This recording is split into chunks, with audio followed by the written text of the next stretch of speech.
பிள்ளைகளே, நம்முடைய வாழ்க்கையிலே சில சம்பவங்கள், இந்த உலகத்தில் நியமிக்கப்பட்டிருக்கிற காரியம் என்ன என்று சொல்லுவோமானால், பிசாசு எப்படி இந்த உலகத்தை வைத்திருக்கிறான் அப்படின்னு கேட்டிங்கன்னா, உலகத்தில் இருக்கிறவனுக்கு ஒரு போராட்டம் எப்படி இருக்கிறதோ அதை விட மேலான ஒரு போராட்டம் ஆண்டவருடைய பிள்ளைகளுக்கு இருக்கிறது என்பதை நீங்கள் அறியணும். இந்த உலகம் பிசாசினிடத்திலே இது ஒப்பு கொடுக்கப்பட்ட உலகமாக இருக்கிறது. கர்த்தருடைய பிள்ளைகள் போராடி தான் ஒரு வாழ்க்கையை வாழணும், அதுதான் உண்மை. அதுவும் ஊழியம் செய்கிறவர்களுக்கு உண்மையாக நீங்கள் ஊழியம் செய்தனால் அதை விட போராட்டங்கள் இருக்கும். ஆனாலும் ஆண்டவருடைய வார்த்தை சியோனிலே துயரப்பட்டவர்களை சீர்படுத்தவும், அவர்களுக்கு சாம்பலுக்கு பதிலாக சிங்காரத்தையும், துயரத்துக்கு பதிலாக ஆனந்த தைலத்தையும், ஒடுங்கின ஆவிக்கு பதிலாக துதியின் உடையையும் கொடுக்கவும் அவர் என்னை அனுப்பினார். நம்ம எத்தனை துயரம் இருந்தாலும், சாம்பல் இருந்தாலும், ஒடுங்கின ஆவி இருந்தாலும் நான் சொல்லுவேன், அவர் என்னை அனுப்பினார்.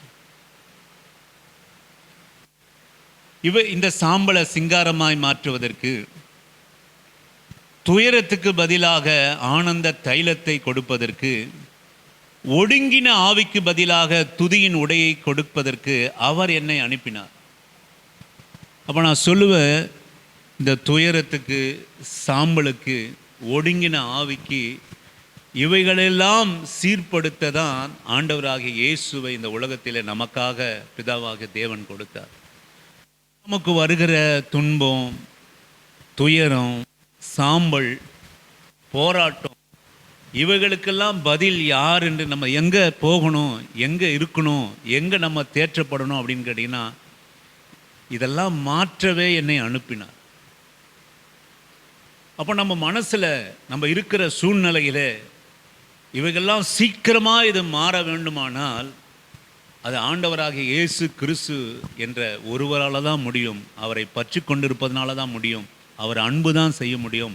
அவருடைய ஆறுதல் தான் நமக்கு செய்ய முடியும். அவருடைய தேறுதல் தான் நமக்கு செய்ய முடியும். அவர் என்னை அனுப்பினார். துயரத்துக்கு பதிலாக, சாம்பலுக்கு துயரப்பட்டவர்களை சீர்படுத்துகிற காரியம், சாம்பலுக்கு பதிலாக சிங்காரத்தை கொடுக்கிற காரியம், துயரத்துக்கு பதிலாக ஆனந்த தைலத்தை கொடுக்கிற காரியம், ஒடுங்கின ஆவிக்கு பதிலாக துதியினுடைய ஆடியை கொளிப்பதற்காகவே அவர் என்னை அனுப்பினார். அப்போ இந்த உலகத்தில் நம்ம வருகிற போராட்டங்கள் எல்லா காரியத்திற்கும் நம்ம ஆண்டவர்கிட்ட இருக்கிற போது தான் நம்ம சொல்லுவோம், பழைய எந்த காரியம் வந்தாலும் ஒரு ஆறுதல் நமக்கு கிடைக்கும். நிச்சயமாக நம்மை மறுபடியும் ஆண்டவர் ஊன்ற கட்டுவார், நம்மை கட்டுவார், நமக்கு ஒரு பலத்தை தருவார். நம்ம சாம்பலை அவர் சிங்காரமாய் அவர் மாற்றுவார். அதற்காகவே இயேசு கிறிஸ்து அனுப்பப்பட்டார். இந்த உலகத்தில் போராட்டங்கள் உண்டு.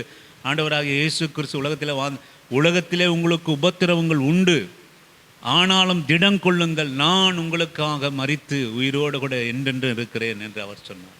ஆமென், அல்லேலூயா. அவர் அனுப்பினார். இப்போ நம்ம கூட இப்படிப்பட்ட காரியத்தில், துயரத்திலே, துன்பத்திலே, சாம்பலிலே கர்த்தர் நம்மோடு கூட இருப்பாரானால் நாம் மீட்டு கொள்ளப்படுவோம். நம்ம சாம்பல் சிங்காரமாக அது மாறும். இந்த கால வேளையிலே, இந்த நவம்பர் மாதத்திலே கர்த்தர் கொடுக்கிற வார்த்தை, சாம்பல் சிங்காரமாய் மாறும். கர்த்தர் சாம்பலிலே நம்மை அமர்ந்து கொண்டிருப்பதில்லை. சாம்பல் என்று சொல்லுவோமானால், இஸ்ரவேலிலே ஒரு வழக்கம் உண்டு. அவர்களுக்கு ஒரு போராட்டம் வருகிற போது, துன்பங்கள் வருகிற போது, பிரச்சனைகள் வருகிற போது, வேதனைகள் வருகிற போது, இழப்புகள் வருகிற போது அவர்கள் செய்கிற காரியம் என்ன கேட்டீங்கன்னா, தன் அலங்காரத்தை களைத்து போட்டு சாக்குகளை தன் இடுப்பிலே கட்டிக்கொண்டு சாம்பலிலே அவர்கள் உட்கார்ந்து புழுதியை தன் தலையிலே போட்டுக்கொண்டு கர்த்தரை நோக்கி அலறி அழுது ஒரு காரியம்தான் அந்த சாம்பலிலே உட்காருகிற காரியம். அதான் அந்த காலை வேளையிலே கர்த்தர் சொல்கிற காரியம், உன் சாம்பலை நான் சிங்காரமாக நான் மாற்றுவேன். ஆமென். நீ சாம்பலிலே உட்கார போகிறதில்ல. யோபினுடைய புஸ்தகம், யோபினுடைய கொஞ்சம் கவனமாக நீங்கள் கேளுங்க இந்த வசனத்தை. யோபினுடைய புஸ்தகம் 2வது அதிகாரம் 8 முதல் 10 வரை நான் வாசிக்கிறேன். நீங்கள் கொஞ்சம் கவனமாக கேளுங்க. யோபின் புஸ்தகம் 2ஆம் அதிகாரம் 8 10 வரை நான் வாசிக்கிறேன். அவன் ஓட்டை எடுத்து தன்னை சுரண்டி கொண்டு சாம்பலில் உட்கார்ந்தான். அப்போது அவன் மனைவி, நமக்கெல்லாம் தெரிஞ்ச வசனம் தான் பாருங்க. அப்போது அவன் மனைவி அவனை பார்த்து, நீர் இன்னும் உம்முடைய உத்தமத்தில் உறுதியாய் நிற்கிறீரோ, தேவனை தூஷித்து ஜீவனை விடும் என்றாள். அதற்கு அவன், நீ பைத்தியக்காரி, பேசுகிறது போல பேசுகிறாய். தேவன் கையிலே நன்மையை பெற்ற நாம் தீமையும் பெற வேண்டாமோ என்றான். இவைகள் எல்லாவற்றிலும் யோபு தன் உதடுகளினாலே பாவம் செய்யவில்லை. ஆமேன். ஹல்லேலூயா. யோபுவோட காரியம் நமக்கு தெரியும். ஒரே நாளிலே எல்லாவற்றையும் அவன் இழந்தான். இழந்து எங்கே வந்து உக்காந்தான்னா, ஒரு ஓட்டை எடுத்து இங்கே அவன் இந்த கட்டுவதற்கு கூட அவனுக்கு வந்து உடம்புல வந்து ஒரு பலன் இல்லை. சாக்குகளை கட்டுவதற்கு கூட, தன் அறைகளை சாக்குகளை கட்டுவது கூட அவனுடைய சரீரம் இடம் கொடுக்கவில்லை. அவன் ஒரு ஓட்டை எடுத்து தன்னை சுரண்டி கொண்டு சாம்பலிலே உட்கார்ந்து கொண்டிருந்தான். என அருமையான அவருடைய பிள்ளையே, நம்முடைய வாழ்க்கையிலே சாம்பல் உட்காருகிற சூழ்நிலை வருமானால், சொல்லுவேன், மனைவி வந்து சொல்கிறான், உலகம் நம்மை பார்த்து சொல்லும், இன்னும் நீ உம்முடைய உத்தரமத்திலே உறுதியாக இருக்கிறது என்ன? நம்ம உலகம் கேட்கும், நம்முடைய உணர்வுகள் கேட்கும், நம்மை சூழ்ந்திருக்க மனுஷர்கள் கேட்பார்கள், நம்முடைய உறவுகள் நம்மை கேட்கும். இந்த பாடுகளிலும், இந்த துயரத்திலும், இந்த சாம்பலிலும், சாம்பலிலே உட்காருகிற நிலைமை வந்தோம், இன்னும் நீ உத்தமத்திலே நிலைத்திருக்கிறது என்ன? உலகம் கேட்கும், மனுஷன் கேட்பாங்க, நம்ம உணர்வுகள் கேட்கும். ஆனால் இங்கே அழகாக சொல்கிறாரு, இங்கே அழகாக ஒரு வார்த்தையை நீங்கள் நல்லா கவனிங்க. இவைகள் எல்லாவற்றிலும் யோபு தன் உதடுகளினாலே பாவம் செய்யலை. இங்கே அந்த அம்மா வந்து சொல்றாங்க, தேவனை தூஷித்து ஜீவனை விடும். இந்த உலகம் என்ன சொல்லும் அப்படின்னு, இந்த நாம துன்பப்படுகிற போது, துயரப்படுகிற போது நம்முடைய தேவ நம்பிக்கையை பற்றி என்ன சொல்லும் அப்படின்னு, உலகம் என்ன சொல்லும் அப்படின்னு கேட்டிங்கன்னா, ஜீவனை விடும். ஜீவனை விடுன்றது என்ன ரகசியம் அப்படின்னு கேட்டிங்கன்னா, எனக்கு அன்பான கர்த்தருடைய பிள்ளையே, நமக்குள்ளாக ஒரு ஜீவன் இருக்கிறது. ஆமென். அந்த ஜீவன் இயேசுவா இருக்கிறார். அந்த ஜீவனை அவர் சிலுவையிலே சம்பாதித்து நமக்காக வைத்திருக்கிறார். ஜீவன் போனது, ஆனால் ஜீவன் போகாது, அது ஆண்டவரிடத்தில் இருக்கும். ஜீவனை, இந்த மக சொல்றா, ஜீவனை விடும், உமக்கென்று ஒரு வைத்திருக்கிற ஜீவனை விடும். இதான் பிசாசுடைய தந்திரங்கள். நம்ம உணர்வுகள் என்ன சொல்லும், நம்ம உணர்வுகள் உறவுகள் என்ன சொல்லும், நம்ம சூழ்நிலைகள் என்ன சொல்லும், ஜீவனை விடும். இது பெரிய ரகசியம். கர்த்தர் நமக்கெல்லாம் ஒரு ஜீவனை வைத்திருக்கிறார். அது சாதாரண ஜீவன் அல்ல, நித்திய ஜீவனை வைத்திருக்கிறார். அப்போ இந்த துன்பங்களும் துயரங்களும் சாம்பல்களும் ஒடுங்கின காரியங்களும் நம்முடைய வாழ்க்கையிலே வருகிற போது, நம்மை சூழ்ந்திருக்கிற உறவுகள், உணர்வுகள், நம்ம சூழ்ந்திருக்கிற காரியம் தேவனை தூஷித்து ஜீவனை விடும். ஜீவனை விடுகிற காரியம்னா, நீ நீ இவ்வளோ கஷ்டப்படுறியா, நீ போயிடுயா, போய் சேர்ந்துரு அப்படின்னு சொன்னால் பரவாயில்ல. பிசாசு யோபினுடைய மனைவினுடைய வாயிலே ஒரு வார்த்தையை வைக்கலால், தேவனை தூஷித்து. நல்லா கவனிங்க. நீ இவ்வளோ கஷ்டப்படுறியே யோபுவே, நல்லா வாழ்ந்தியே, நீ இவ்வளோ கஷ்டப்படுறியே, இவ்வளோ போராட்டமாக இருக்கிறியே, நீ நீ ஜீவனை விட்டால் நல்லா இருக்கும் அப்படின்னு அவ சொல்லலை. தேவனை தூஷித்து ஜீவனை விடும். நல்லா நீங்க கவனிக்கணும். நம்ம ஆண்டவர் பேசுகிறார். எவ்வளோ வார்த்தை நம்ம இந்த காரியத்தை நம்ம தியானம் பண்ணியிருக்கிறோம். ஆனால் இந்த இடத்துல நீங்க கவனிங்க, யோபுவே உனக்கு ரொம்ப பாடு கஷ்டமா இருக்குது, இந்த கஷ்டத்தை என்னால் பார்க்க சகிக்க முடியல, நீ ஜீவனை விடும்பா யோபுவே என்று சொன்ன பரவாயில்ல. இங்கே ஒரு முக்கியமான ஒரு காரியத்தை வைக்கிறாள், தேவனை தூஷித்து ஜீவனை விடும். எனக்கு அன்பான ஆண்டோட பிள்ளையே, நம்ம எல்லா இப்படிப்பட்ட சூழ்நிலையிலே தேவனை நாம் தூஷிக்க ஆரம்பித்தால் நாம் ஜீவனை விட்டுடுவோம். ஆமென். எந்த ஜீவனை கேட்டிங்கன்னா, நாம் நித்திய ஜீவனை கர்த்தர் சிலுவையிலே சம்பாதித்து, இந்த ஒடுங்கின ஆவி இருக்கிற போது, துயரத்தின் ஆவி இருக்கிற போது, அந்த சாம்பலிலே நாம் அமர்ந்து கொண்டு இருக்கிற போது நம்மை மீட்கும்படியாக ஒரு தேவன் நமக்காக இருக்கிறார் அல்லவா, அவர் கொடுத்த நித்திய ஜீவனை விடும். இதுதான் அங்கே அர்த்தம். நீ ரொம்ப கஷ்டமா இருக்கிற யோபுவே, நீ நீ விடும், ஜீவனை விடும்னா பரவாயில்ல, தேவனை தூஷித்து.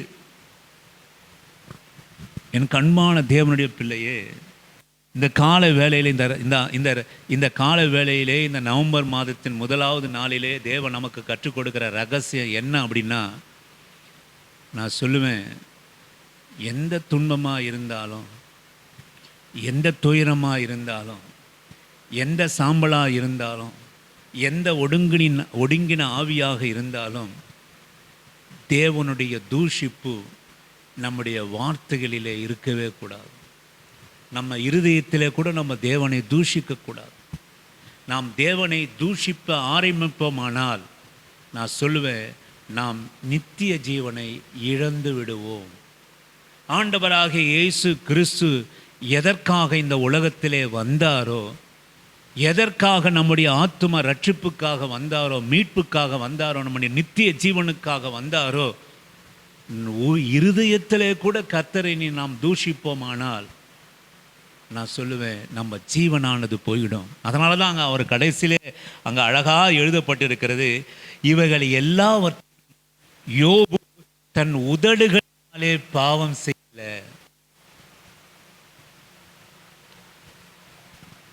உறவு என்ன சொல்லுச்சு? தேவனை தூஷித்து ஜீவனை விடும். ஆனால் இங்கே ஆண்டவர் எழுதுகிறார், இவைகள் எல்லாவற்றிலும் யோபு தன் உதடுகளினாலே பாவம் செய்யலை. இன்னைக்கு நம்ம ரொம்ப அனாவசியமாக பேசுகிறோம். நம்ம என்னென்னவோ நமக்கு துன்பங்கள் வருகிற போது, இழப்புகள் வருகிற போது, போராட்டங்கள் வருகிற போது என்னென்னலாம் பேசுகிறோம், வாய்க்கு வந்ததை பேசுகிறோம். சிலதெல்லாம் என்னால் சொல்ல முடியாது, சூழ்நிலையிலே அது சொல்லுவதற்கு உகந்ததாகவும் இருக்காது. அநேகர் பேசுகிற காரியம், நம்ம உறவுகள் பேசுகிற காரியம், சகோதரருடைய கணவர் ஒன்றுமே இல்லாமல் எவ்வளோலாம் கர்த்தரை தூஷித்து இருக்கிறார். இதோட நான் நிறுத்திக் கொள்கிறேன். ஒன்றுமே இல்லாமல் ஆண்டவரை தூஷிப்பார். ஆண்டவர் தூஷிக்கும். நான் சொல்லுவேன், இயேசு நாமத்தில் நான் குற்றப்படுத்த இந்த கால வேளையிலே நான் விரும்பலை. அப்போது நம்முடைய வாயின் வார்த்தையின் பிரகாரமே சில காரியங்கள் நமக்கு நடந்துடும். நான் சொல்லுவேன், நம்ம ஜீவனை விட்டாலும் சரி, தூஷித்து விட்டுறக்கூடாது. ஆமென், அல்லேலூயா. ஜீவனை விட்டாலும் இதைவிட மேலான ஜீவனை ஆண்டவர் நமக்காக நம்முடைய துன்பத்திலும், துயரத்திலும், போராட்டத்திலும், சாம்பலிலும், ஒடுங்கிய காரியத்திலும் எவ்வளவாக இருந்தாலும் உன் இருதயத்திலே கூட கர்த்தரை கேள்வி கேளுங்க, அழுங்க, போராடுங்க, சாம்பலிலே உட்கார்ந்து உபவாசித்து ஜெபம் பண்ணுங்க. தேவனை தூஷித்து ஜீவனை மாத்திரம் விட்டுறக்கூடாது. ஆமென், அல்லேலூயா. இவைகள் யாவற்றிலும் யோபு தன் உதடுகளினாலே பாவம் செய்யவில்லை. ஜீவனும் மரணமும் நாவின் அதிகாரத்தில் இருக்கிறது என்று வேதம் சொல்லுகிறது. ஆமென். இவைகள் எல்லாவற்றிலும் யோபு தன் உதடுகளினாலே பாவம் செய்யல. அந்த உறவு அவனோட கிட்ட உறவு மாத்திரமல்ல, மனைவி மாத்திரமல்ல, பிள்ளைகள் மாத்திரமல்ல, நண்பர்கள் மாத்திரமல்ல, நம்ம சுற்றி இருக்கிற எல்லா சூழ்நிலையும் நாம் இப்படிப்பட்ட பாதைகளிலே நாம் கடந்து செல்கிற போது சொல்லுமா, அப்படி எல்லாரும் சொல்வது, நம்முடைய உணர்வுகள் சொல்வதென்னா, தேவனை தூஷித்து விட்டுறியா, தூஷித்து உனக்காக ஒரு ஜீவனை வச்சிருக்கிறல்ல ஆண்டவர். சத்தருடைய காரியத்தை நீங்க விளங்கிக் கொள்ளுங்க. உனக்காக ஒன்றை வச்சிருக்கிறார்ல, ஒரு ஜீவனை வச்சிருக்கிறார்ல. நீங்க நிரந்தரமா இந்த உலகத்தில் நம்ம வாழப்போகிறது, எந்த உலகத்தில் எவனானாலும் வாழப்போகிறது இல்லை. நமக்கென்று ஒரு ஜீவனை ஆண்டவர் வைத்திருக்கிறார். அவரை தூஷித்து வாழ்கிற போது அந்த ஜீவனை நாம் இழந்து விடுவோம்.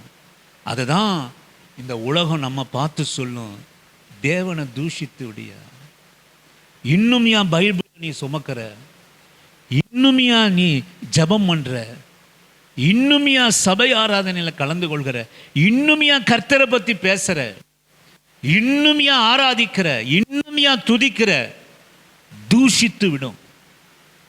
நான் சொல்லுவேன், எந்த துன்பமும் எந்த துயரமும் எந்த சாம்பலும் ஒரு நாள் மாறி போகும். ஆமென், அல்லேலூயா. இந்த காலை வேளையிலே ஆண்டவர் சொல்கிற வசனம் வார்த்தை அதுதான் நமக்கு வாக்குத்தத்தம். உன் சாம்பலை சிங்காரமாய் அவர் ஒரு நாள் மாற்றுவார்.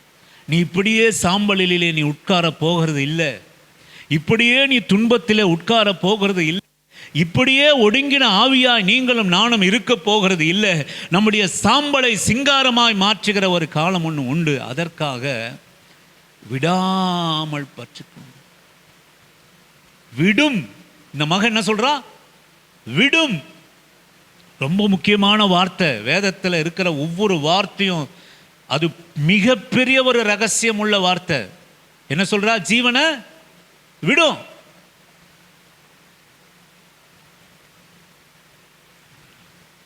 விடுவதற்காக கர்த்தராகிய இயேசு உங்களுக்காக எனக்காகவும் சிலுவையிலே பாடுகள் பட்டு மரிக்கல.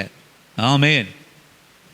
ஒரு சின்ன சோதனை வருகிற போது, சின்ன துன்பம் வருகிற போது, சின்ன சாம்பல் வருகிற போது விடுவதற்காக உங்களையும் என்னையும் ஆண்டவர் அழைக்கலங்க. அல்லேலூயா.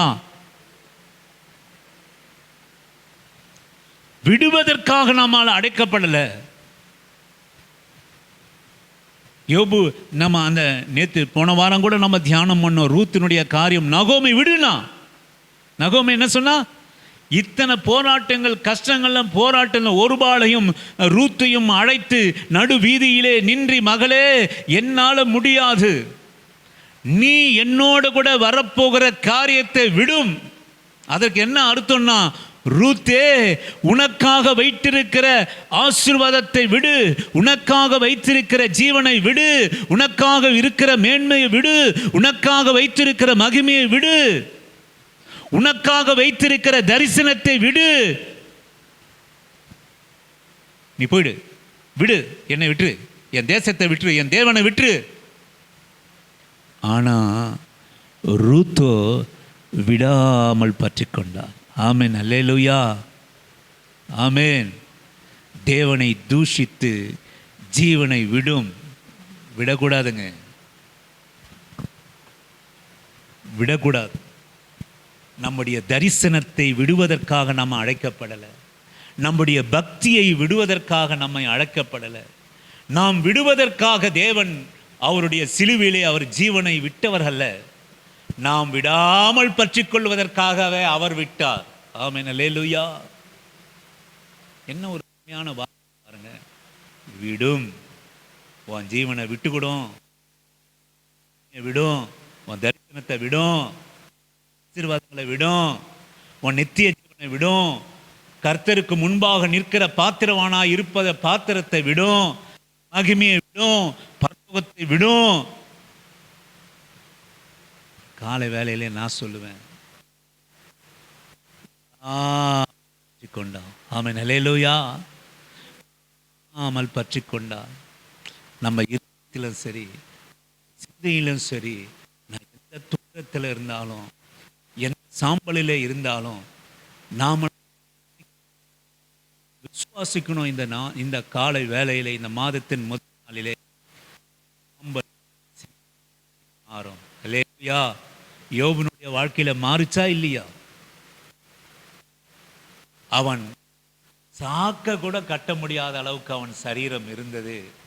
ஆனாலும் ஆண்டவர் அவனுடைய வாழ்க்கையை சிங்காரமாய், அவன் துயரத்தை எல்லாவற்றையும் மாற்றி, யோபுவை நான் அந்த ஜீவனை விடாத காரியத்தில், தேவனை தூஷிக்காத காரியத்தில், எல்லாவற்றிலும் தேவனை தூஷித்து தன் உதடுகளினாலே ஒருபோதும் தேவ மனுஷனாய் அவர் காணப்பட்டார். அதனால தான் அவர் சாம்பல் நீக்கப்பட்டது.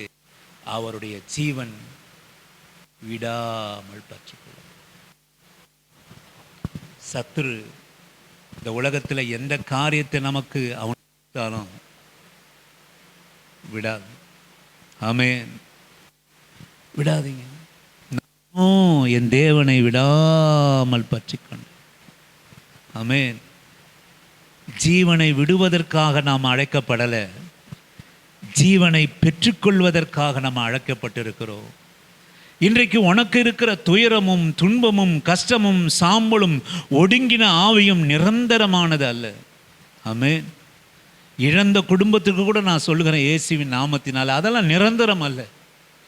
ஒரு நாள் அந்த குடும்பத்தை ஆண்டவர் ஊன்ற கட்டுவார், பிள்ளைகளை ஊன்ற கட்டுவார், பிள்ளைகளை ஆசீர்வாதத்தினாலே நிரப்புவார், மகிமையினாலே நிரப்புவார், கனத்தினாலே நிரப்புவார். நான் சொல்லுவேன், நம்ம ஜீவனை விடுவதற்கு ஏதுவான காரியம் உங்களிலும் என்னிலும் இல்லாதபடி ஜாக்கிரதையோடு கூட இந்த விசுவாசத்தை பின்பற்றி அவரை விடாமல் பற்றிக்கொள்வோம். நம்முடைய சாம்பல் மாறும்.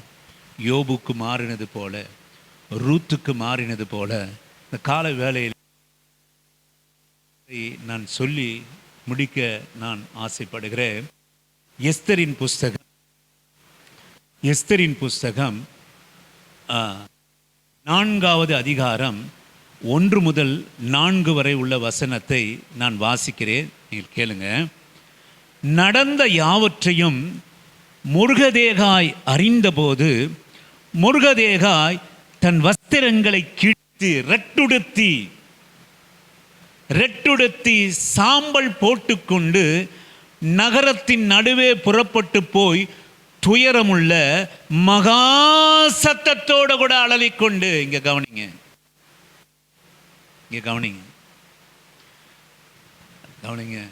நடந்த யாவற்றையும் முருகதேகாய் அறிந்தபோது முருகதேகாய் தன் வஸ்திரத்தை கிழித்து இரட்டுடுத்தி சாம்பல் போட்டுக்கொண்டு நகரத்தின் நடுவே புறப்பட்டு போய் துயரமுள்ள மகா சத்தத்தோடு கூட அலறிக்கொண்டு, சாம்பலிலே தன் அலங்காரத்தை அகற்றி தன் வஸ்திரத்தை கிழித்து சாக்கை கட்டிக்கொண்டு சாம்பலிலே போட்டுக்கொண்டு நகரத்தின் நடுவே புறப்பட்டு போய் துயரமுள்ள மகா சத்தத்தோடு கூட அலறிக்கொண்டு. எனக்கு அருமையான ஆண்டவருடைய பிள்ளையே, துயரம், அலறல், மகா சத்தம். அவன் சாம்பலிலே ராஜாவின் அரண்மனை வாசல் முகப்பு மட்டும் ராஜாவினுடைய அரண்மனை வாசலுக்குள் பிரவேசிக்க ஒருவனுக்கும் உத்தரவு இல்லை. ராஜாவின் உத்தரவையும் அவனுடைய கட்டளையும் போய் சேர்ந்த ஒவ்வொரு நாட்டிலும் ஸ்தலத்திலும் உள்ள யூதருக்குள்ள மகா துக்கமும் உபவாசமும் அழுகையும் புலம்பலும் உண்டாய் அநேக ரட்டுடுத்தி சாம்பலிலே கிடந்தார்கள். ஆமென். எல்லாம் கவனிக்கணும். ஒரு 10 நிமிஷம் கவனிச்சிருங்க. இந்த முருகதாக என்பவன் ஒரு வாசல், ராஜாவுடைய வாசலிலே அரண்மனை காவலாளி. அவன் ஆமோன் என்கிற அதிகாரம் படைத்தவனை மதிக்கவில்லை என்பதற்காக இவனை மாத்திரமல்ல, இவன் சந்ததி, பிள்ளைகள், பெண்கள் எல்லாவற்றையும் அழிக்க வேண்டும் என்று ராஜாவிடத்தில் ஒரு தீர்மானம் போட்டு அவன் அந்த முத்திரை மோதிரத்தை ராஜாவிடத்திலிருந்து பெற்றுக்கொண்ட போது இந்த முருகதாயாய் அலறுகிறான், சாம்பலிலே உட்காருகிறான், துயரத்தோடு, துயரமுள்ள மகா சத்தத்தோடு கூட அலறிக்கொண்டு, யூதருக்குள்ளே மகா துக்கமும் உபவாசமும் அழுகையும் புலம்பலும் உண்டாய் அநேக ரட்டுடுத்தி சாம்பலிலே கிடந்தார்கள். அலங்காரம் இல்லை, ஆர்ப்பரிப்பு இல்லை, சந்தோஷம் இல்லை, மகிழ்ச்சி இல்லை. ஒவ்வொருவருக்கும் ஏன் என்று சொல்லுவோமானால் உத்தரவு என்ன அப்படின்னு கேட்டீங்கன்னா, ஒரு சின்ன பிள்ளைய கூட உசுரோடு கூட இருக்கக்கூடாது, ஜீவனோடு கூட இருக்கக்கூடாது, எல்லாரும் அழிக்கப்படணும். இந்த யூதிமார்கள் சந்ததியே அழிக்கப்படணும். இந்த பொல்லாத பிசாசு சத்துருவான ஆமான் தீர்மானித்து கர்த்தருடைய பிள்ளைகள் எல்லாரையும் அழிக்க வேண்டும் என்று தீர்மானித்தான். பிள்ளைகள் அல்ல, கர்ப்பவதிகள் அல்ல, பெண்கள் அல்ல, கன்னிகள் அல்ல, வாலிபர்கள் அல்ல, முதியவர்கள் அல்ல, இவர்கள் முற்றிலும் வேறு அறுக்க வேண்டும் என்று ராஜாவிடத்திலே அதிகாரத்தை பெற்றுக்கொண்டான். ஜனங்கள் எல்லாம் சத்தமாய் புலம்பலிலே துயரமாய் போய் சாம்பலிலே உட்கார்ந்தார். நான் பின்னும் வாசிக்கிறேன், 21 வரை நான் வாசிக்கிறேன், நீங்கள் கவனமாய் கேட்டு. 2:21 23 வரைக்கும் நான் வாசிக்கிறேன். அந்நாட்களில் முருகதேகாய் ராஜாவின் வாசலில் உட்கார்ந்திருக்கிற போது வாசல் காக்கிற ராஜாவினுடைய 2 பிரதானிகள் ஆகிய பிக்தானும் தேரேசும் வர்மம் வைத்து ராஜாவை அகஸ்கருவின் மேல் கை போட வகை தேடினார்கள். ராஜாவாகிய அகஸ்கருவின் மேல் கை போட வகை தேடினார்கள். கொல்வதற்காக, விஷம் வைத்து ராஜாவை கொல்வதற்காக வகை தேடினாங்க 2 பேரு. இந்த காரியம் யாருக்கு தெரிஞ்சது அப்படின்னு கேட்டீங்கன்னா, நான் சொல்லுவேன், மொர்தெகாய்க்கு தெரிஞ்சது. இப்போ இந்த அலறல் சத்தம், இந்த குமுறல் சத்தம், இந்த துக்க சத்தம், இந்த சாம்பலிலே உட்கார சத்தமெல்லாம் இதற்கு அப்புறம். ஆனால் 2 பேர் ராஜாவை விஷம் வைத்து கொல்வதற்கு முன்பாக இதே முருகதாய் இந்த ராஜாவுக்கு மிகவும் பெரிய ஒரு நன்மையான காரியத்தை செய்கிறான். என்ன காரியம் அப்படின்னு கேட்டீங்கன்னா, 2 பிரதானமானவர்கள் இந்த ராஜாவை கொலை செய்யும்படியாய் வர்மம் வைத்து ராஜாவாகிய அகஸ்கருவின் மேல் கை போட வகை தேடினார்கள். இந்த காரியம் மொர்தெகாய்க்கு தெரிய வந்ததினால் அவன் அதை ராஜாத்தியாக எஸ்தருக்கு அறிவித்தார். எஸ்தர் மொர்தெகாயின் பேரால் அதை ராஜாவுக்கு சொன்னார். எப்போ இது? இந்த அலறல், இந்த துக்கம், இந்த கொல்லப்படுவதற்கு கையெழுத்திடுவதற்கு முன்பாக, முத்திரை தரிப்பதற்கு முன்பாக அந்த சொன்னால் அந்த காரியம் விசாரிக்கப்படுகிற போது அது மெய்யென்று காணப்பட்டது. ஆகையால் அவர்கள் 2 மரத்திலே தூக்கி போடப்பட்டார்கள். இது ராஜ சமூகத்திலே நாளாகம புஸ்தகத்திலே எழுதப்பட்டிருக்கிறது. இந்த காரியம், இந்த யூதரெல்லாம் கொல்லணும், இந்த யூதர்கள் பிள்ளைகளை அழிக்கணும், இந்த சந்ததியை வேறு அறுக்கணும் என்று ஆமோன் நினைத்து ராஜாவினுடைய முத்திரை மோதிரத்தை பெற்று கொள்வதற்கு முன்பாக ராஜாவுடைய பிரதான ஆகிய 2 பேர் ராஜாவை கொல்ல வகை தேடினார்கள். இதை இப்பொழுது அலறிலும் சாம்பலிலும் உட்கார்ந்து கொண்டிருக்கிற முருகதேகாய் முன்னமே அதை அறிவித்து ராஜாவிடத்திலே அறிவிக்கப்பட்டு அவர்கள் 2 பேரும், சதி செய்தவர்கள் 2 பேரும் தூக்கிலிடப்பட்டு கொண்டு போடப்பட்டார். காரியம் முடிஞ்சு போச்சு. நான் சொல்லுவேன், நல்லா நீங்க கவனிங்க, ஆண்டவர் மாத்திரம் நாம செய்கிற நன்மைகளை ஒருபோதும் மறந்து விடுவதற்கு அவர் அநீதி உள்ள தேவன் அல்ல. என் அன்பு ஆண்டவருடைய பிள்ளையே, நம்முடைய துக்கத்துக்கும், நம்முடைய சாம்பலுக்கும், நம்முடைய ஒடுங்கின ஆடிக்கு, நம்ம அலறலுக்கும், நம்ம போராட்டுக்கும் முடிவுக்கு ஒரு நாளை, ஒரு நிகழ்வை, ஒரு சந்தர்ப்பத்தை, ஒரு காரியத்தை, ஒரு அரங்கத்தை, ஒரு குறிப்பிட்ட நிமிஷத்தை அவர் வச்சிருக்கிறார். அல்லேலூயா. அது அந்த காலை வேளையிலே தைரியமாக இதை வாக்குத்தத்தமாக நாம் எடுத்துக்கொள்கிறோம். ஒரு நாள் நாம் சாம்பல் சிங்காரமாய் மாறும், நம்ம துக்கம் ஆனந்த களிப்பாய் மாறும். அதற்கென்றே நம்முடைய ஆண்டவர் நம்மோடு கூட அவர் வாசம் செய்கிறவரா இருக்கிறார். யார் சொன்னது அப்படின்னு கேட்டிங்கன்னா, எஸ்தர் ராஜாத்தி போய் சொல்றா. யார்கிட்ட சொல்றாரு?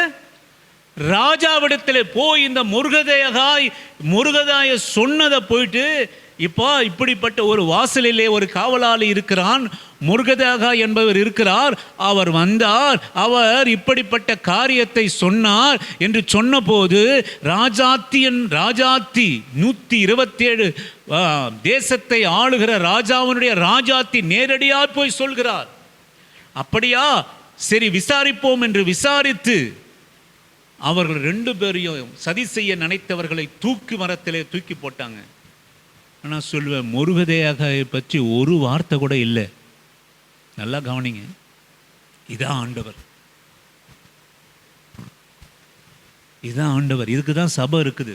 மகளே, நீ சோர்ந்து போயிருக்கிற போது, துக்கப்படுகிற போது, வேதத்தில் இருக்கிற மகத்துவங்களை, மகிமைகளை, ஆசீர்வாதங்களை, மேன்மைகளை, நித்திய ஜீவனை உனக்காக எடுத்து காட்டுவது தான் சபை. வேற எந்தத்துக்காக இல்லை, வேற எதற்காகவும் இல்லை. நீ விடாமல் உன்னை சாத்தான் உன்னை ஒவ்வொரு நாளும் விடும்.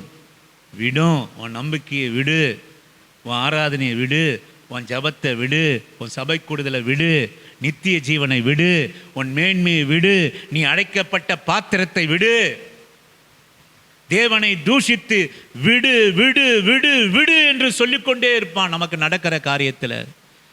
என் அன்பு கர்த்தருடைய பிள்ளையே, ஆண்டவர் உனக்கென்று எனக்கென்று ஒரு நாளை வைத்திருக்கிறார். உன் சாம்பலை சிங்காரமாய் மாற்றுவதற்காக ஒரு நாளை வச்சிருக்கிறார். நீங்கள் மேலே ஒன்று தொடர்ந்து நீங்கள் கவனிங்க. 5ஆம் அதிகாரம், அதே எஸ்தரின் புஸ்தகம் 5ஆம் அதிகாரம் 14வது வசனம். இப்போ நீங்கள் வந்தீங்கன்னா, இப்போ ஒரு முத்திர மோதத்தில் கையெழுத்து போட்டு வாங்கிட்டாரு, டேட் ஃபிக்ஸ் பண்ணிட்டார், ஒரு நாளை குறிச்சிட்டாங்க. ஒரு நாளை குறித்து இந்த நாளிலே இந்த ஜனங்கள் எல்லாம் அழிக்கப்படணும். மாத்திரமல்ல 5ஆம் அதிகாரம் 14ஆம் வசனம், அப்போது அவன் மனைவியாக சீரேஷும், யாருடைய மனைவி? ஆமோனுடைய மனைவியாகிய சீரேஷும் அவனுடைய சிநேகிதரை எல்லாரும் அவனை பார்த்து 50 முழ உயரமான ஒரு தூக்கு மரம் செய்யப்பட வேண்டும். ஆமென். என்ன மரம் செய்யணும்? நீங்கள் கவனிங்க, வேதத்தை நீங்கள் பார்க்காதீங்க. வேதத்தை பார்த்து என்ன உங்களுக்கு என்ன புரிய போகுது? எங்கே கவனிங்க, இங்கே சொல்கிறத கவனிங்க. அப்போது அவனுடைய மனைவியாக சீரேஷும் அவனுடைய சிநேகிதர் எல்லாரும் அவனை பார்த்து 50 மர தூக்கு மரம் செய்யப்பட வேண்டும். யாரு? இப்போ சாம்பல்ல உட்கார்ந்து இருக்கிற முருகதையாக்கு. அவன் ஜனத்தை மாத்திரம் அழித்ததல்ல, ஜனத்தை அழிப்பதற்காக நாள் குறிக்கப்பட்டதல்ல, அந்த பிள்ளைகளை அழிக்க நாள் குறிக்கப்பட்டதும் அல்ல, அந்த கர்ப்பவதிகளை அழிக்க நாள் குறிக்கப்பட்டதும் அல்ல, அந்த வாலிபகரையும் கண்ணீரையும் அழிக்கப்பட்ட நாள் குறிக்கப்பட்டதும் அல்ல, மாத்திரமல்ல, அதன் நிமித்தம் சாம்பலிலும் அலறலிலும் துயரத்திலும் அமர்ந்து கொண்டிருக்கிற ஜனங்களுடைய இந்த முருகதாகக்கு அப்போது ஆமோனுடைய மனைவி சீரேஷும் அவனுடைய சிநேகிதர் எல்லாரும் அவனை பார்த்து 50 முறை உயரம், அவனை எப்படி சாக அடிக்கணும், அவன் சாதாரணமாக சாகக்கூடாது, 50 முழ உயரமும் ஒரு தூக்கு மரம் செய்யப்பட வேண்டும், அதிலே முருகதேகாயை தூக்கி போடும்படி நாளைய தினம் நீ ராஜாவுக்கு சொல்லணும். நல்லா கவனிங்க வசனத்தை. இங்கே ஜனங்கள் எல்லாம் அழிப்பதற்கு ராஜா கிட்ட முத்திர மோதிரம் வாங்கியாச்சு.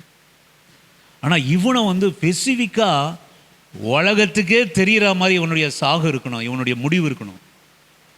முருகதேகை தூக்கி போடும்படி நாளைய தினம் நீ ராஜாவுக்கு சொல்லணும். பின்பு நீ ராஜாவுக்கு சொல்ல வேண்டும், பின்பு சந்தோஷமா நீ ராஜாவோடு கூட விருந்துக்கு போகலாம் என்றார்கள். இந்த காரியம் ஆமானுக்கு நன்றாய் கண்டதினாலே அவன் தூக்கு மரத்தை செய்து வைத்தான். நல்லா கவனிங்க, தூக்கு மரத்தை செஞ்சுட்டு வாசிங்கள். 6ஆம் அதிகாரம் நான் வாசிக்கிறேன் 1 இங்கே நீங்கள் கவனிங்க. அந்த ராத்திரியிலே எந்த ராத்திரியிலே? ஜனங்கள் அழிக்கப்பட காரியம் முருகதையாக செஞ்சிட்டான். ஏன்னா ராஜா ஆமோன் சொன்னான்னா ராஜா எதையும் மீற மாட்டார், நிச்சயமாக செய்வார். செஞ்சிட்டான். 50 முறம் தூக்குல போடணும், இந்த ஜனங்களெல்லாம் அழிக்கிறதுக்கு நாள் குறிச்சிட்டான். அந்த ராத்திரியிலே ராஜாவுக்கு நித்திரை வராதபடியினால் கால வர்த்தமானங்களை எழுதியிருக்கிற நடபடி புஸ்தகத்தை கொண்டு வரும்படி சொன்னான். அது ராஜ சமூகத்திலே வாசிக்கப்பட்டது. எனக்கு அருமையான கர்த்தருடைய பிள்ளையே, உன் சாம்பல் சிங்காரமாய் மாறும், உன் துன்பம் கழிப்பா மாறும். நீ சாம்பலிலே இருக்க மாட்டான், நீ துன்பத்திலே இருக்க மாட்டா. இப்போ இருக்கிற சூழ்நிலையில நீ இருக்க போறதில்லை. கர்த்தர் உன்னை ஆறுதல் படுத்துவார், கர்த்தர் உன்னை தேர்தல் படுத்துவார், உன் காரியங்களை அவர் மாற்றுவார். அதற்காக ஒரு நாளை அவர் குறித்து வைத்திருக்கிறார். முன்னாடி சொன்னது யாரு? ராஜாத்தி போய் சொல்றா. யாரிடத்துல? ராஜாவிடத்துல. முருகேதேகாய் சொன்னாரு, 2 பேரும் உம்மை கொல்ல போறாங்களாம் அப்படின்னு முருகதேகாய் சொல்றாரு என்று சொன்ன பிறகு விசாரித்து உண்மை என்று கண்டு தூக்குல போட்டு, முருகதேகாய் நினைக்கல, முருகதேகாய் யார் என்று கேட்கல, முருகதேயாக இதை சொன்னது யார் என்று கேட்கல, இப்படி என்னை மீட்டவன் யார் என்று கேட்கல, ராஜாத்தியும் நினைக்கல, ராஜாவும் நினைக்கல. ஆனால் சமயம் வந்தபோது, ஆமென், நேரம் வந்தபோது, உனக்கு மீட்பு குறிக்கப்பட்ட போது, உன் சாம்பலை நீக்கிற நேரம் வந்த போது, உன் துன்பத்தை நீக்குகிற காலம் வந்த போது, உன் ஒடுங்கின ஆவியை எடுக்கிற காலம் வந்த போது, உனக்குள்ள இருக்கிற எல்லா சூழ்நிலைகளும் மாற்றுகிற நேரம் வந்த போது, மகிழ்ச்சியை காண்கிற நாட்களை நீ காணும்போது, அந்த ராத்திரியில ராஜாவுக்கு தூக்கம் வரலையா? நடபடி புஸ்தகங்களை எடுத்துட்டு வாங்க. அப்போது இப்ப பாருங்க, இப்போ வருது. அப்போது வாசற் காவலரில் ராஜாவின் 2 பிரதானிகளாகிய பிக்தானும் தேரேசும் ராஜாவாகிய அகஸ்கரு மேல் கை போட பார்த்த செய்தியை முருகதையாய் அறிவித்தான் என்று எழுதியிருக்கிறது வாசிக்கப்பட்டது.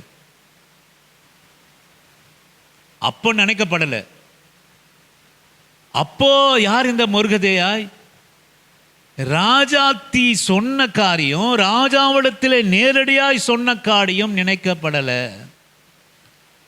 நான் சொல்லுவோம், இன்னைக்கு நம்ம சொல்லுவோம், நம்ம நினைப்போம், என் காரியம் நினைக்கப்படலையே, என் காரியம் நினைக்கப்படலையே, என் ஜெபம் கேட்கப்படலையே, நான் வச்சிருக்கிற பக்திக்கு பதில் இல்லையே, நான் ஓடுகிற பரிசுத்த ஓட்டத்துக்கு எனக்கு பதில் இல்லையே, எனக்கு எல்லா சாம்பலும் துயரமும் அலறலும் உபவாசமும் போராட்டமும் எத்தனை நாளுக்கு நீ அனுபவிப்பேன்? என் அன்பு கர்த்தருடைய பிள்ளையே, ஆண்டவரை நேசிக்கிற பிள்ளைகளே, எந்த சூழ்நிலையும் தேவனை தூஷிக்காத, விடாமல் அவரை பற்றி கொண்டு நித்திய ஜீவனுக்குள்ளே விடாமல் பற்றி கொண்டிருக்கிற என் ஆண்டவருடைய பிள்ளையே, நான் சொல்லுவேன், நமக்கு கஷ்டம் போராட்டங்கள் துன்பங்கள் வருகிற போதெல்லாம் நம்ம எதை நினச்சி ஆண்டவர் பிள்ளைகள் தேற்றணுன்ற ஒரு ரகசியத்தை இந்த கால வேளையிலே சொல்கிறேன். இந்த உலகத்தில் நான் என்ன துன்பப்பட்டாலும் துயரப்பட்டாலும் ஒரு நாள் இந்த உலகத்தில் என் வாழ்க்கை முடிகிற போது நான் எல்லா நன்மைகளோடு எல்லா மகிழ்ச்சியோடு கூட என் ஆண்டவருடைய சமூகத்திலே நான் வாசம் செய்வேன் என்கிற நம்பிக்கை, அந்த நம்பிக்கையை மாத்திரம் நீ விடாமல் இருந்தனா எந்த புயல் காற்றை ஒன்று அசைக்க முடியாது, எந்த சூழ்நிலையும் விசுவாசத்தை விடுபட்டு போக முடியாது, எந்த சாம்பலும் எந்த துன்பமும் எந்த ஒடுக்குகிற காரியம் எந்த அரளின் அழுகையும் உன் வாழ்க்கையிலே தேவனை உன்னையும் விட்டு பிரிக்கவே முடியாது. ஆமென், அல்லேலூயா. ஏன் அப்படின்னா அந்த நம்பிக்கை நம்மை வெட்கப்படுத்தாது. அதான் கவனிங்க. அப்போது ராஜா இதற்காக முருகதேயாக்கு கனமும் மேன்மையும் செய்யப்பட்டதா என்று கேட்டான். எத்தனை வருஷம் கழிச்சு கேட்டான் தெரியாது. எத்தனை வருஷம் கழித்து ராஜாவுக்கு நித்திரை வராததினாலே, ஆனால் நேரமானது சரியானது. அன்றைக்கே ராஜா மொர்தெகாயை கூப்பிட்டு, நீ இப்படியாக சொல்லி என் ஜீவனை நீர் காப்பாற்றபடியினாலே பொன்னை பெற்றுக்கொள், பொருளை பெற்றுக்கொள் என்று சொல்லியிருக்கக்கூடும். வெறும் அற்பமான பரிசுகளை பெற்று அவன் போயிருக்கக்கூடும். ஆனால் இவன் ஜீவனையும் மீட்க வேண்டும், ஒரு கூட்டத்து ஜனங்களையும் மீட்க வேண்டும். இவன் சாம்பலை சிங்காரமாக மாற்றணும். இவன் துன்பத்தில் இருந்து, துயரத்தில் இருந்து இவனை மீட்கப்படணும். இவன் ஜனம் மீட்கப்படணும், பிள்ளைகள் மீட்கப்படணும், பெண்கள் மீட்கப்படணும், சந்ததி மீட்கப்படணும், கர்த்தருடைய பிள்ளைகள் மீட்கப்படணும் என்கிற ஒரே ஒரு தீர்மானத்தினாலே அப்போது மொர்தெகாய்க்கு, எப்பா என்ன இப்போதான் படித்து பார்க்குறேன், ராஜாத்தி சொன்னப்போ காதில் சரியா மனசில் உள்ள போல. ஏன்னா இவன் உள்ளத்திலே போய் கிரியை செய்கிற, மெய்யான கிரியை செய்கிற நாட்கள் ஒன்றும் இருந்தது. அப்போது ராஜா, இதற்காக மொர்தெகாய்க்கு கனமும் மேன்மையும் செய்யப்பட்டதா என்று கேட்டான். அதற்கு ராஜாவை சேவிக்கிற ஊழியக்காரர், அவனுக்கு ஒன்றும் செய்யப்படலைன்னு சொன்னாங்க. ஆமே, அவனுக்கு ஒன்றும் செய்யல. ராஜா உன்னை காப்பாற்றினார், அவருக்கு ஒன்றுமே செய்யப்படலை. ஆமான் தான் செய்த இப்போ இப்போ இப்போ என்னன்னா, ஆமான் தான் செய்த தூக்கு மரத்திலே மொர்தெகாயை தூக்கி போட வேண்டும் என்று ராஜாவிடத்தில் பேசும்படி அரண்மனை வெளிமுற்றத்திலே வந்திருந்தான். அப்போது ராஜா முற்றத்திலே யார் என்று கேட்டான். ஆமென். பிசாசு வந்து நிற்கிறான். மொர்தெகாய் ஜீவனை எடுக்கிறது, ஜனங்களின் ஜீவனை எடுக்கிறதுக்கு வாசலில் வந்து நிற்கிறான். மொர்தெகாயை தூக்கில் போடணும்னு நிற்கிறான். அங்கே ராஜா என்ன கேட்குறாரு, நடபடியின் புஸ்தகங்களை எடுத்து வந்து, மொர்தெகாய் என்னை வந்து மீட்டாரே, அவனுக்கு எதனா கனம் செஞ்சிங்களா? இல்லை ராஜாவே, எதுவுமே செய்யலை. இந்த சமயத்தில் இந்த ஐயா வந்து நிற்கிறாரு, சாத்தான் வந்து நிற்கிறான், நின்று கேட்க வாசலில் நிற்கிறான். ராஜாவின் ஊழியக்காரர் அவனை நோக்கி, இதோ ஆமான் முற்றத்திலே நிற்கிறான் என்றார்கள். ராஜா அவன் உள்ளே வரட்டும் என்றான். நல்லா நீங்க கவனிங்க, இந்த வார்த்தையில் நீங்க கவனிங்க. ஆமான் மொர்தெகாவினுடைய தூக்கி போட வேண்டும் என்பதை கேட்பதற்கு முன்பாக, இதான் நம்முடைய வாழ்க்கையில நேரம் வந்ததுன்னா, நம்ம வாழ்க்கையிலே கர்த்தர் கிரியை செய்ய ஆரம்பிச்சார்னா, நம்முடைய உண்மைக்கு தங்கதாய், நம்முடைய சாம்பல் சிங்காரமாய் மாறத்துக்கு தக்கதாக, அழிவிலிருந்து உன்னுடைய பக்தி அது சாதாரணமானவர்களுக்காக பயன்படுகிறதா இல்லை, விடாமல் பற்றி கொண்டிருக்கிற ஒரு சாதாரண சோத்துக்காக இல்லை, சாதாரண ஒரு ஆசீர்வாதத்திற்காக இல்லை, சாதாரண உலகத்தினுடைய பணத்துக்காக மாத்திரம் அல்ல, பெரிய மீட்பிற்காக உன் பக்தி, பெரிய மீட்பிற்காக உன்னுடைய ஜெபம், பெரிய ரட்சிப்புக்காக உன்னுடைய எல்லா விசுவாசமும் ஆண்டவர் ஒரு நாளும் தேவனிடத்திலே காட்டுகிற அன்பின் பிரயாசத்தை மறந்து விடுவதற்கு அவர் அநீதி உள்ள தேவன் அல்ல.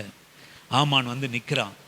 இந்த ஆமோனிலிருந்து வாயிலிருந்து, இப்போ ஆமோன் முன்பாக பேசுவானானால், ஆமோன் முன்பாக பேசி ராஜா ஒரு கட்டளை இடுவார், ஆனால் அந்த கட்டளையை மாற்ற முடியாது. இப்போ ஆமோன் வந்து முன்பாக, ராஜாவே, இந்த மொர்தெகாய் என்பவன், நான் ஒரு தூக்கு மரத்தை செஞ்சு வச்சிருக்கேன், அவனை தூக்கி போட வேண்டும் என்று ஆமோன் முன்பாக முறையிடுவான். ஆனால் ஒரு வேளை அது நடந்திருக்கலாம். நீங்கள் நல்லா கவனிங்க. அவனை வரட்டும் என்றான். ஆமோன் உள்ள வந்தபோது ராஜா அவனை நோக்கி, ராஜா கனம் பண்ண விரும்புகிற மனுஷனுக்கு நீ என்ன செய்யப்பட வேண்டும் என்று அவரை பார்த்து கேட்குறான். இவன் வந்து என்ன கேட்குறான், மொர்தெகாய்க்கு நான் 50 அடி தூக்கு மரத்தை செஞ்சு வச்சுட்டேன் ராஜாவே, அவனை தூக்கி போடுறதுக்காக உத்தரவு கேட்க வரான். ராஜா தூக்க வராம நடபடி புஸ்தகத்தில் வாசித்து, மொர்தெகாய்க்கு கனம் செய்யப்பட்டதா, ஏன் செய்யவில்லை, அவனுக்கு என்ன கனம் செய்யப்பட வேண்டும் என்று அதை குறித்து அங்கே தியானிக்கும்படியாக ஒரு காரியம். அப்ப இவன் வந்து அதே மனுஷனை தூக்கி போடணும்னு வந்து நிற்கிறான். அங்க ராஜா அந்த மனுஷனை கனம் பண்ணணும், உயர்த்தணும் அப்படின்னு நினைச்சிருக்காரு. ஆமோன் உள்ள வந்தபோது ராஜா அவனை நோக்கி, ராஜா கனம் பண்ண விரும்புகிற மனுஷனுக்கு என்ன செய்யப்பட வேண்டும் என்று கேட்டான். அதற்கு ஆமான், என்னையின்றி யாரை ராஜா கனம் பண்ண விரும்புவார் என்று தன் மனதிலே நினைத்து. ஆமென். எப்படி ராஜா யாரை கனம் பண்ணுவார்? அவ்வளவு கனம் பெற்றுவன், என்ன தவிர யார? இது ஒரு பெரிய ரகசியத்தை நம்ம தியானம் பண்ணின்னு இருக்கிறோம். நீங்கள் ஒரு சிலராக இருக்கலாம், ஆனால் இது ஒரு பெரிய தேவ ரகசியம். நீ ஜீவனை விடாத இருக்கிறதுக்கு ஆண்டவர் நம்மோடு கூட பேசுகிற வார்த்தை இதை. இப்படிப்பட்ட ஜீவனுள்ள வார்த்தைகளை நீங்கள் ஜீவனாக இல்லைங்கன்னா, நான் சொல்லுவேன், நமக்குள்ள என்றைக்குமே ஜீவனை வரப்போகிறதில்லை. சபையில் அந்த ஜீவனுள்ள வார்த்தைகளை பற்றி கொள்ளுங்க. ஏதோ கதையோ காலபட்சம் மாதிரி இல்லை, இது ஜீவனுள்ள வார்த்தை. ஒவ்வொரு வார்த்தையிலும் ஜீவன் இருக்கிறது, உன் ரட்சிப்பு இருக்குது. இப்போ இதன் மேலே தான் என் விசுவாசம் கட்டப்படுது, இதன் மேலே தான் உன் விசுவாசம் கட்டப்படுது. ஏன்னா இப்போ இருக்கிற சாம்பல் மாறும் அப்படிங்கிற எப்படி மாற்றுகிறார் பாருங்க. அதுக்கு தான் இதை எடுத்து உங்ககிட்ட வாசிச்சுட்டு இருக்கிறேன். இவ்வளோ அழகா நீங்கள் இதெல்லாம் எங்கேருந்து வாசிக்க போகிறீங்க? உங்கள் வாழ்க்கையில் இதெல்லாம் வாசிக்கவே மாட்டீங்க. இதெல்லாம் வாசித்து இப்படிப்பட்ட தியானங்கள்லாம் உங்கள் வாழ்க்கையில் வராது. அதனால தான் ஆண்டவர் சபையை வைத்து இதெல்லாம் உங்களோட கூட பேசி கொண்டு இருக்கிறார். ராஜாவை நோக்கி, ராஜா கனம் பண்ணுகிற மனுஷனுக்கு என்ன செய்ய வேண்டியது என்னவென்றால், இவர் சொல்றாரு, மரத்தை ஆயத்தம் பண்ணி வச்சுட்டவர். அவர் சொல்றாரு, ராஜா உடுத்திக் கொள்கிற ராஜ வஸ்திரமும் ராஜா ஏறுகிற குதிரையும் ராஜ முடியும் கொண்டு வர வேண்டும். அந்த வஸ்திரமும் குதிரையும் ராஜாவுடைய பிரதான பிரபுக்களினுடைய கையிலே கொடுக்கப்பட வேண்டும். ராஜா கனம் பண்ண விரும்புகிற மனுஷனை அலங்கரித்த பின் அவனை குதிரை மேல் ஏற்றி நகர வீதியில் உலாவும்படி செய்து, ராஜா கனம் பண்ண விரும்புகிற மனுஷனுக்கு இப்படியே செய்யப்படும் என்று அவனுக்கு முன்பாக கூறப்பட வேண்டும். என்ன பண்ணணுமா? இவர் எனக்கு தான் செய்ய போறாரு ராஜா, வேற யாருக்கு செய்ய போறாரு? வஸ்திரம், ராஜ முடி, ராஜா போட்டுக்கிற முடி இவருக்கு வேணுமா? ராஜ வஸ்திரம், அந்த வஸ்திரம் குதிரையின் ராஜாவுடைய பிரபுக்களுடைய கையில் கொடுக்கப்படணுமா? சாதாரண ஆளுகிட்ட இல்லை. ராஜா கனம் பண்ணுகிற விரும்புகிற மனுஷனை அலங்கரித்த பின் ஒரு அலங்காரம் வேணும். நான் எதுக்காக இந்த கால வேளையில் சொல்கிறேன்னா, நீ சாம்பலிலே உன் வஸ்திரத்தை கிழிச்சு போட்டுட்டு உன் அலங்காரத்தெல்லாம் நீ தரிச்சிட்டு சாம்பலிலே உட்கார்ந்து இருக்கிற உனக்கு ராஜாவினுடைய அலங்கரிப்பு ஒரு நாளை கர்த்தர் ஆண்டவர் வச்சிருக்கார். இதுதான் அந்த வசனம். அலங்கரித்த பின் அவனை குதிரையின் மேல் ஏற்றி நகர வீதியில் உலாவும்படி செய்து, ராஜா கனம் பண்ண விரும்புகிற மனுஷனுக்கு இப்படியே செய்யப்படும் என்று அவனுக்கு முன்பாக கூறப்பட வேண்டும். அப்போது ராஜா ஆமோனை நோக்கி, நீ சீக்கிரமாய் சொன்னபடி வஸ்திரத்தையும் குதிரையையும் கொண்டு போய் ராஜா அரண்மனின் வாசலில் உட்கார்ந்திருக்கிற யூதனாகிய மொர்தெகாய்க்கு அந்த பிரகாரம் செய். ஆமென். யாருக்கு செய்ய போனோமா? ஆமா, 7:30 மணி ஆச்சு. போனுங்களா? சரி, கிளம்புங்க. அப்போது ஆமோனை நோக்கி சொன்னபடி குதிரையையும் கொஞ்சம் போய் ராஜா அரசு உட்கார்ந்திருக்க யூதனாகிய மொர்தெகாய்க்கு அந்தபடி செய். நீ சொன்ன எல்லாவற்றிலும் ஒன்றும் தவறாதபடி நீ பார். அப்போ இந்த மொர்தெகாய் இப்போ சூழ்நிலை என்னது? சாம்பலிலே அவன் உட்கார்ந்து இருக்கிறான், அலங்காரம் இல்லாமல் உட்கார்ந்து இருக்கிறான், அலறலிலே உட்கார்ந்து கொண்டு இருக்கிறான். ஆனால் இங்கே வசனத்தை நம்ம கவனிங்கன்னா, நீ ஒரு அலங்காரத்தை அவனுக்காக ஆண்டவர் வச்சிருக்க. அவன் சாம்பலிலே உட்கார்ந்து இருக்கிற மொர்தெகாய்க்கு கர்த்தர் சொல்கிற காரியம், நீ அவனை அலங்கரித்து ராஜா வஸ்திரத்தை உடுத்தி குதிரையிலே அமர்த்தி இந்த பிரகாரம் நீ மொர்தெகாய்க்கு போய் செய்.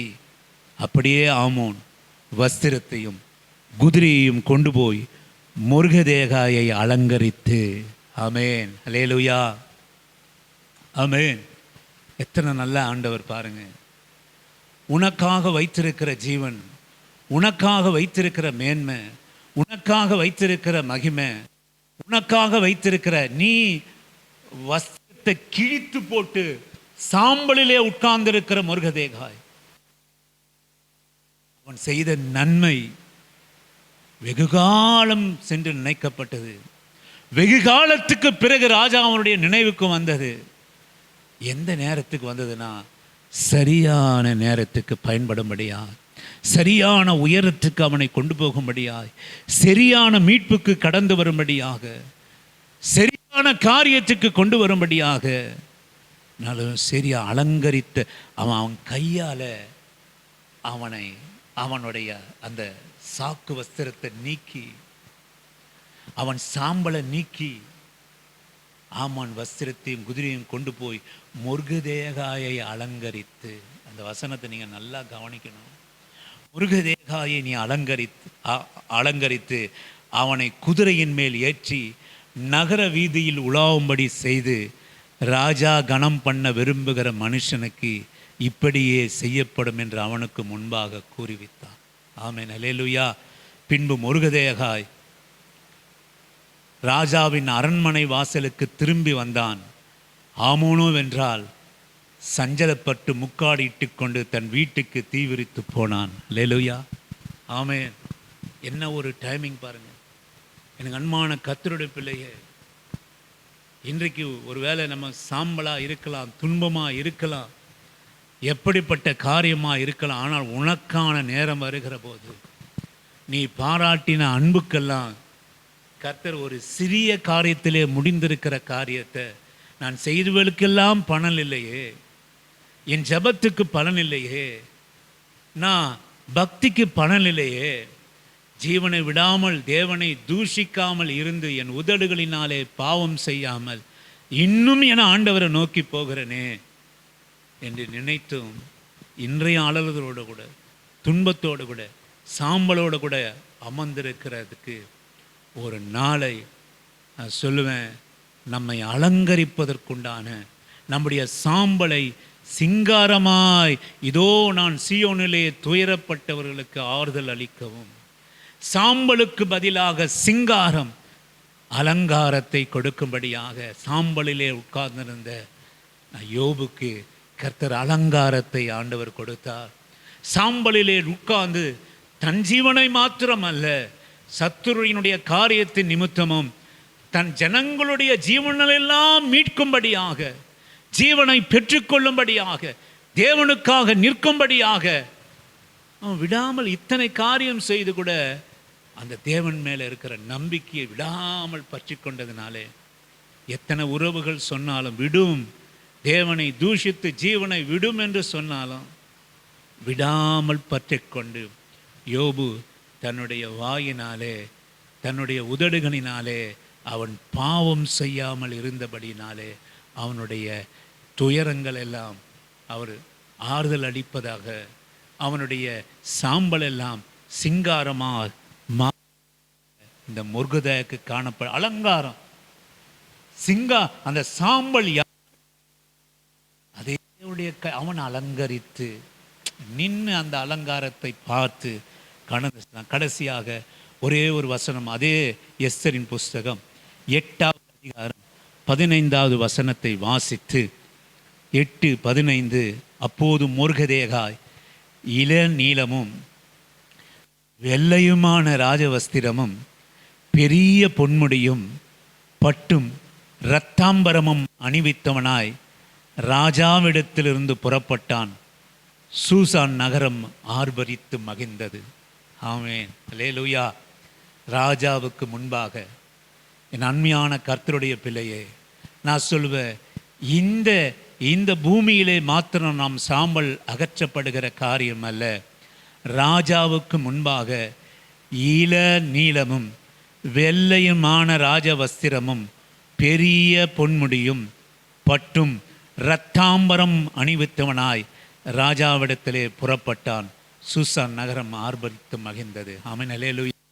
என் அன்மையான தேவனுடைய பிள்ளையே, இந்த காலை வேளையிலே, இந்த நவம்பர் மாதத்திலே கர்த்தர் நமக்கு சொல்கிற வசனம், இன்றைக்கு துன்பத்திலே சியோனில் துயரப்பட்டவர்களுக்கு ஆறுதல் அளிக்கவும், இயேசுவின் நாமத்தினாலே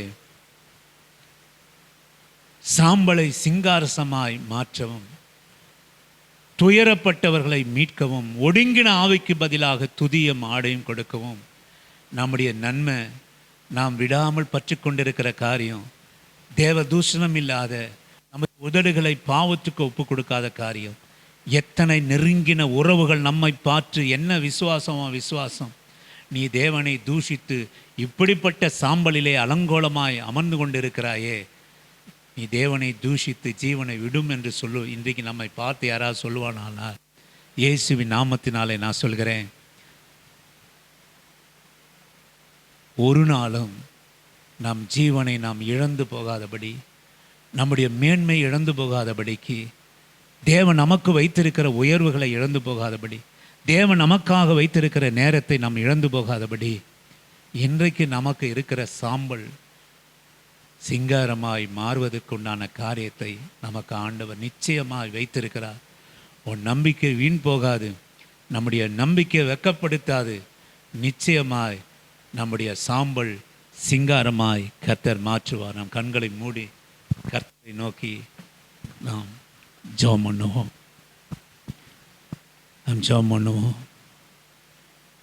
அன்புள்ள ஆண்டவரே,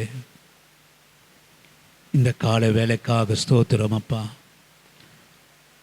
நீர் நல்லவர், நல்லா ஸ்தோத்திரம் பண்ணுங்க. நீர் வல்லவர், விசுவாசி. ஆண்டவருடைய வார்த்தை இந்த வார்த்தை இந்த நவம்பர் மாதத்திலே எங்களுக்கு இருக்கிற சியோனிலே துயரப்பட்டவர்களுக்கு ஆறுதலையும், சாம்பலுக்கு பதிலாக சிங்காரத்தையும், ஒடுங்கின ஆவிக்கு பதிலாக துதியின் ஆடையும் நீர் கொடுக்க போகிறீர். நிச்சயமாய் அதற்காக ஒரு நேரத்தை வச்சிருக்கிறீர். அதனால் வரை என்ன சம்பவங்கள் எங்களை சூழ்ந்து நடந்தாலும், எந்த துன்பமோ துயரமோ போராட்டமோ இழப்போ வெறுமையோ அலறலோ அழுகையோ, ஆண்டவரே எதுவானாலும் ஒரு நாள் என் உண்மைக்கு தக்க பக்திக்கு, எந்த சூழ்நிலையிலும் நித்திய ஜீவனை நான் ஆவலாய் பற்றி கொண்டபடியினாலே, எந்த சூழ்நிலையிலும் நான் விடாமல் நான் பற்றி கொண்டபடியினாலே, எந்த சூழ்நிலையிலும் கர்த்தருடைய விசுவாசத்தை, ஜபத்தை, வேத வாசிப்பை, ஆண்டவருடைய மேல் வச்சிருக்கிற நம்பிக்கையை, விசுவாசத்தை, எந்த சூழ்நிலை, எந்த சாம்பலானாலும், அலறுதலானாலும், ஆறுதலற்ற சூழ்நிலையானாலும் நான் ஒருபோதும் அதை இழந்து, ஒரு நாள் அதை மாறப்போகிறது, ஒரு நாள் அதை அலங்காரமாய் மாறப்போகிறது. ராஜாவுக்கு முன்பாக வெண்வஸ்திரம் தரித்தவனாக நான் நிற்கப் போகிறேன். இப்போ இருக்கிற சாம்பலுக்கும் அலருக்கும் அழுகைக்கும் அலறிக்கொண்டு, வேதம் சொல்லுகிறது, முருகதேகாய் அலறிக்கொண்டு என் அன்பு கர்த்தருடைய பிள்ளையே, இன்றைக்கு ஒருவேளை இந்த நவம்பர் மாதத்தில் ஒரு சாம்பல், ஒரு ஆதரவற்ற சூழ்நிலை, ஒரு புழுதியை தலைமையில போட்டு கொண்டுகிற சூழ்நிலை, நம்மை சுற்றி இருக்கிற வார்த்தையெல்லாம், ஏயா இன்னும் தேவனை தூஷித்து ஜீவனை விடும் என்று காதுகள் ஒலிக்க, நம் உணர்வுகள் ஒலிக்க, நம் இருதயம் ஒலிக்க, எந்த சூழ்நிலை அப்படிப்பட்ட சூழ்நிலையில் வந்தாலும் நான் சொல்லுவேன், இவைகளை யாவற்றிலும் யோபு தன் உதடுகளினால் பாவம் செய்யலை, ஜீவனை விடலை, தரிசனத்தை விடலை, மேன்மையை விடலை, காணப்படாத இருக்கிற ரகசியங்களை விடலை, கர்த்தரை விடலை. என் அன்பாண்டோட பிள்ளையே, நாமும் எந்த சூழ்நிலையானாலும் நீ விடாமல் பற்றிக்கொள்வாயானால், ரூத்தே, உனக்கு இருக்கிற மேன்மையை, தரிசனத்தை நீ அடைந்தது போல இன்றைக்கு கர்த்தருடைய பிள்ளைகளுக்காக வைத்திருக்கிற தரிசனம், மேன்மை, ஆசீர்வாதம், பூமிக்குரிய ஆசீர்வாதம், பரத்துக்குரிய ஆசீர்வாதங்களால் நிச்சயமாய் நம் சாம்பலை அலங்காரமாய் சிங்காரமாய் மாற்றுகிற நேரத்தை உங்களுக்காகவும் எனக்காகவும் வைத்திருக்கிறார் என்பதை இந்த நவம்பர் மாதத்தின் முதலாவது நாளிலே தேவன் நமக்கு ஒரு நினைப்பூட்டுதலை தருகிறார் என்பதை நீங்கள் மறந்து விடாதீங்க. உம்மை துதிக்கிற ஆண்டவரே, இந்த வார்த்தைகளுக்காக, ஆண்டவரே, இந்த கிருபைகளுக்காக, இந்த ரட்சிப்புக்காக, இந்த அமைதிக்காக, இந்த அமர்ந்திருந்து உம்மை அறிகிற உணர்வுக்காக உமக்கு நன்றி. ஒருபோதும் எங்கள் உதடுகளினால் நாங்கள் பாவம் செய்யாதபடி, ஒருபோதும் உம்மை இழந்து விடாதபடி எங்களை நீர் பாதுகாத்து கொண்டிருக்கிறீர். இனிமேலும் எங்களை பாதுகாப்பீர். எல்லா துதி கன மகிமையும் உமக்கே நாங்கள் செலுத்துகிறோம். கடந்த மாதம் முழுவதும் எங்களை கண்மணி போல எங்கள் குறைவுகளை நிறைவாற்றினவர், எங்கள் பலவீனங்களை பலனாய் மாற்றினவர், எங்கள் இழப்புகளிலே ஆறுதலை கொடுத்தவர், எங்களை கரம் பிடித்து நடந்து இன்னும் ஒரு மாதத்தை காண செய்கிற கர்த்தர் இந்த நாட்களிலே கூட எங்களுக்கும் எங்கள் பிள்ளைகளுக்கும் ஆண்டவரே சபையாரும் அவருடைய பிள்ளைகளை, ஊழியக்காரர்கள், மிஷினரிகள், உடன் பிறந்தவர்கள், உம்மை தெய்வமாய் நம்பிக்கையாய் இரட்சகராய் கொண்டுள்ள யாவரையும் இந்த நவம்பர் மாதத்திலே எல்லாவித சோதனைகளிலிருந்தும் தீமைக்கு உட்பட பண்ணாதபடி உமது விலையேற பெற்ற இரத்த கோட்டையினால் மூடி மறைத்து கொண்டு நடத்தும். துதி கன மகிமை எங்களுடைய வாழ்க்கையிலே ஒருவருக்கே உண்டாவதாக. இயேசு கிறிஸ்துவின் இனிய நாமத்திலே ஜெபம் பண்ணுகிறோம் எங்கள் ஜீவனுள்ள நல்ல தகப்பனே.